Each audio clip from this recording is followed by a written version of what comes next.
Assalamualaikum warahmatullahi wabarakatuh. Selamat pagi grade 7.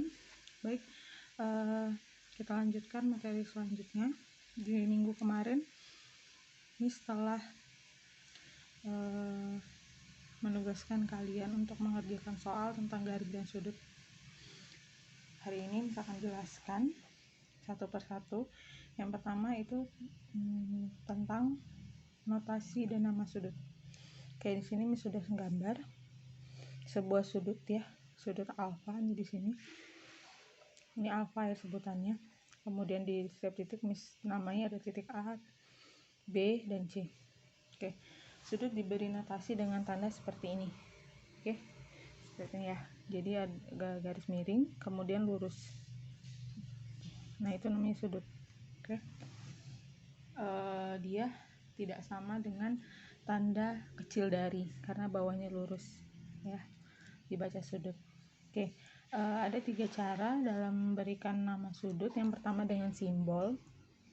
Biasanya simbolnya yang biasa kita kenal ya, dan yang biasa dipakai itu ada alfa, beta, gamma, sama theta ya. Seperti inilah, di buku juga ada, silakan kalian lihat bagaimana bentuk simbolnya. Kemudian yang kedua dengan nama titik sudut. Nama titik sudut ya berarti titik ini, misalnya sudut A ya. Kemudian menggunakan nama ujung kaki sudut. Nah, ini juga ya ujung kaki sudut. Sehingga pada gambar di atas dapat diberi nama sebagainya. Ini sudutnya. Bisa dengan simbol tadi ya, berarti sudut alfa. Kemudian dengan titik sudutnya. Di sini kan titiknya A, berarti sudut A. Atau menggunakan nama ujung kaki sudut. Nah, ujung kaki sudut tapi dengan menggunakan semua garis atau semua titik yang ada di sudutnya, yang mengapit sudutnya. Nah, di sini sudut BAC, berarti BAC. Nah, terletaknya di sini ya. Jadi yang di tengah menandakan sudut itu yang titik yang A yang di tengah. Atau sudut CAB. Nah, ini tengah ini ya.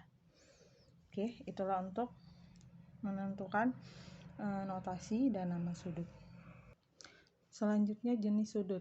Yang biasa kita kenal itu kan ada 3 ya biasanya. Kalian juga sudah pelajari ya di sekolah dasar. Ada sudut lancip, siku-siku, tumpul, sama refleks, tambahan refleks ya, untuk refleks.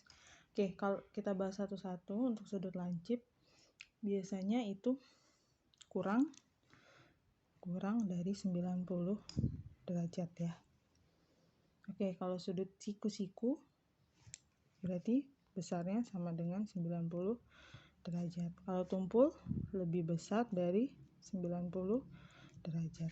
Nah, ada apa dengan sudut refleks? Apa sudut refleks? Sudut refleks itu adalah sudut yang lebih besar dari 180 derajat. Itu ya, tambahan sedikit. Oke, lanjut. Selain notasi, nama sudut, kemudian jenis sudut, kita masuk ke hubungan antar sudut. Oke, nanti yang kita bahas ada 3 ya. Yang pertama kita bahas satu-satu dulu. 2 sudut saling berpelurus atau namanya bersuplemen. Ini di buku juga ada, silakan kalian baca. Nah, berpelurus artinya ya lurus ya, sudutnya lurus. Ketika dipisahkan oleh satu garis pemisah sudut, tetap jumlah 2 sudut ini itu berpelurus 180 ya. Jadi di sini Miss punya sudut alfa dan gamma. Ini simbolnya alfa ya, tadi di awal ini simbol gamma, sehingga simbol sudut alfa dan sudut gamma dikatakan sudut saling berpelurus. Lurus ya nih kalau ditotalkan. Nah, jadi jika kedua sudut dijumlahkan, jadi sudut alfa ditambah dengan sudut gamma itu jumlahnya 180. Nah, itulah yang dikatakan sudut berpelurus. Ya, misalkan di sini Miss buat di sini 100 misalnya, berarti di sini 80 ya. Oke, yang kedua sudut dua sudut saling berpenyiku. Nah, dari kata penyiku aja udah tahu ya.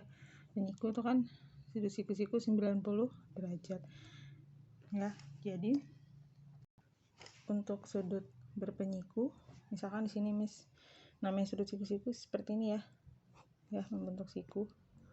Gambarnya jadi dipisahkan oleh satu garis pemisah sudut. Nah, misalnya sini ada dua sudut beta dan sudut theta. Nah, sudut beta dan theta dikatakan sudut saling berpenyiku. Jadi jika dijumlahkan semua sudut ini jumlahnya 90. Misalkan di sini 50 derajat, berarti di sini 40 derajat. Itu ya. Jadi jumlahnya harus 90 untuk sudut berpenyiku. Yang terakhir itu dua sudut saling bertolak belakang. Nah, saling bertolak belakang, tahu ya, tolak belakang gitu ya.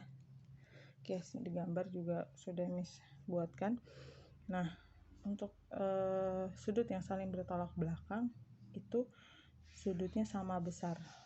Jadi misalkan di sini Miss punya ada sudut A, B, C, D.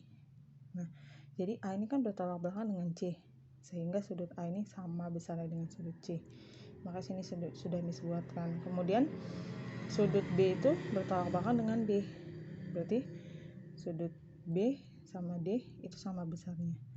Nah, ini tambahan, tugas tambahan. Jika kalian mengerjakan ada nilai plusnya juga ya. Jadi buktikan, jadi baca di buku cetak halaman 278 itu di aktivitas siswa. Jadi kalian disuruh diminta untuk menyilangkan terserah stick atau lidi gitu ya, disilangkan, kemudian kalian ukur sudutnya menggunakan busur.